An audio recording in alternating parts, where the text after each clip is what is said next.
दिल्ली से बड़ी खबर आ रही है। सीएम भजनलाल शर्मा दिल्ली पहुंच चुके हैं। थोड़ी देर में एयरपोर्ट से अब वो रवाना होंगे। दिल्ली में आज दौरे पर हैं मुख्यमंत्री भजनलाल शर्मा। इस दौरान वरिष्ठ नेताओं के साथ, मंत्रियों के साथ उनके मुलाकात के कार्यक्रम है। तो अभी दिल्ली के दौरे पर मुख्यमंत्री भजनलाल शर्मा पहुंच चुके हैं और इस बीच जानकारी ये मिल रही है कि थोड़ी ही देर में एयरपोर्ट से मुख्यमंत्री भजनलाल शर्मा रवाना होंगे। आज दिल्ली में उनका कार्यक्रम है। कई केंद्रीय मंत्रियों से मिलने के साथ साथ ही वरिष्ठ नेताओं से मिलने की आज उनकी कार्यक्रम है और साथ ही साथ जयपुर से रवाना होकर एयरपोर्ट पहुंच गए हैं और थोड़ी ही देर में अब एयरपोर्ट से वो आगे के लिए रवाना होंगे। आपको ये जानकारी दे दें कि इस वक्त आज उनका दिल्ली का दौरा है। डीग जिले के मेवात के पालड़ी गांव में जो उत्तर प्रदेश सीमा से सटा हुआ है, यहां के ठगों ने देश का ऐसा कोई भी राज्य नहीं छोड़ा जहां ठगी ना की हो। आईजी की पहल के बाद जिम्मेदार लोगों ने अनोखा कदम उठाया है, जहां साइबर ठगी के खिलाफ लड़ाई लड़ने के लिए 300 मोबाइल फोन और 500 सिम कार्ड को आग लगाकर अंतिम संस्कार कर भविष्य में साइबर ठगी ना करने का संकल्प लिया। इसके अलावा एक 15 सदस्यों की निगरानी कमेटी बनाई गई है जो साइबर ठगी और गौ तस्करी करने वाले लोगों पर निगरानी रखेगी और उनकी सूचना पुलिस तक पहुंचाएगी।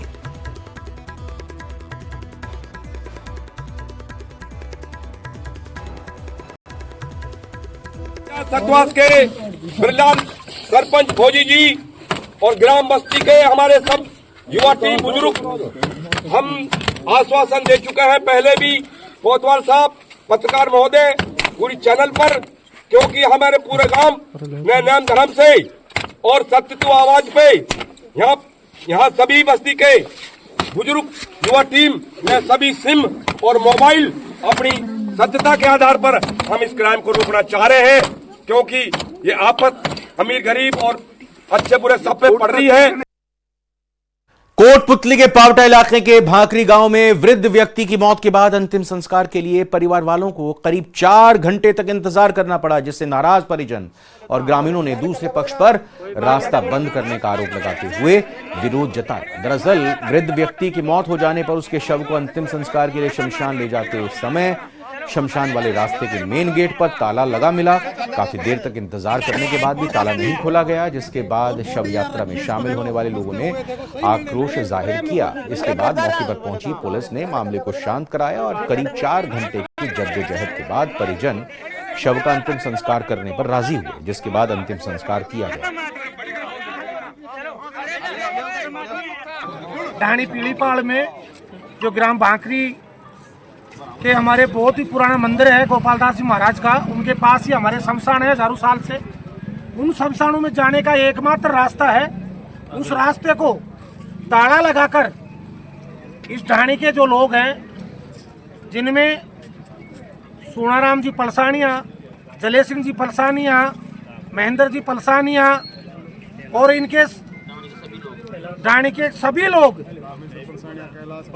कैलाश जी पलसानिया, हनुमान जी पलसानिया और सभी लोग मिलकर ताला लगाकर बैठे हैं। हम करीब 2 या 3 घंटे से डेड बॉडी को लेके यहाँ बैठे हैं। इस शमशान में जाने के लिए और कोई रास्ता नहीं है।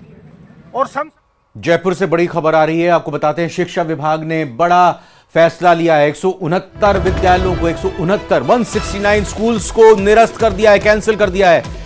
शून्य नामांकन वाले विद्यालयों को मर्ज किया गया है। प्रदेश भर में शून्य नामांकन वाले जो विद्यालय हैं उनको मर्ज किया गया। ऐसी संख्या 169 बताई जा रही है। प्रारंभिक शिक्षा निदेशक सीताराम जाट ने इस संबंध में आदेश जारी किए हैं। तो जिन स्कूलों में रजिस्ट्रेशन नहीं हुआ है, इनकी संख्या 169 बताई जा रही है। 169 इन स्कूलों को निरस्त किया गया है शिक्षा विभाग की तरफ से। जयपुर से बड़ी खबर निकलकर सामने आ रही है। तो जो शून्य नामांकन वाले विद्यालय हैं उनको अब निरस्त करते हुए मर्ज कर दिया है, दूसरे स्कूलों में मर्ज कर दिया है। प्रदेश भर में शून्य नामांकन वाले विद्यालयों को मर्ज किया गया है। प्रारंभिक शिक्षा निदेशक सीताराम जाट ने इस संबंध में आदेश जारी किए हैं। तो एक बड़ा फैसला लिया गया है, एक बड़ी खबर निकल कर आ रही है। शिक्षा विभाग के तरफ से बड़ा फैसला ये लिया गया है कि जिन स्कूलों में, जिन विद्यालयों में नामांकन नहीं हुआ है या यूं कहें कि रजिस्ट्रेशन 0 रहा है, वहां उन 169 की संख्या वाले स्कूलों को निरस्त कर दिया। लवली वधवा हमारे संवाददाता इस खबर को ब्रेक करने के साथ ही और जानकारी के साथ जुड़ चुके हैं। 169 कौन कौन से स्कूल होंगे ये थोड़ा बताइएगा।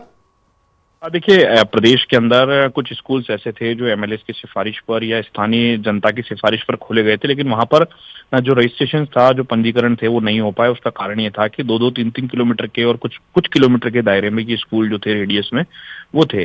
तो ऐसे में नामांकन इन स्कूलों में बहुत बेहतर नहीं था। वहां पर पूरा स्टाफ था, तमाम चीजें थी, लेकिन उसके बावजूद भी व्यापक स्तर पर नामांकन कराने की कोशिश की गई 2 सेशंस में, जो सेशंस में नामांकन अधूरा रहा। तो ऐसे में सरकार ने इन 169 जो स्कूल हैं, इनको नजदीक के स्कूलों में, जो कि 2 किलोमीटर और 10 किलोमीटर तक के दायरे में आते हैं, उन स्कूलों के अंदर मर्जर का जो काम है वो कर दिया, जिसके बाद में ये जो तमाम 169 स्कूल है, 169 स्कूल्स हैं, जो कि प्राइमरी स्तर पर और उच्च स्तर के थे, उन्हें मर्ज करने का जो काम है वो कर दिया गया है। अब से जो बच्चे जो इन स्कूलों के होंगे और जो शिक्षक होंगे, उन्हें यहाँ पर मर्ज कर दिया गया है, जो कि नजदीक के स्कूलों के अंदर जो शैक्षणिक गतिविधि जो है वो हो सकेगी, वहीं पर वो अध्ययन जो है वो प्राप्त कर सकेंगे।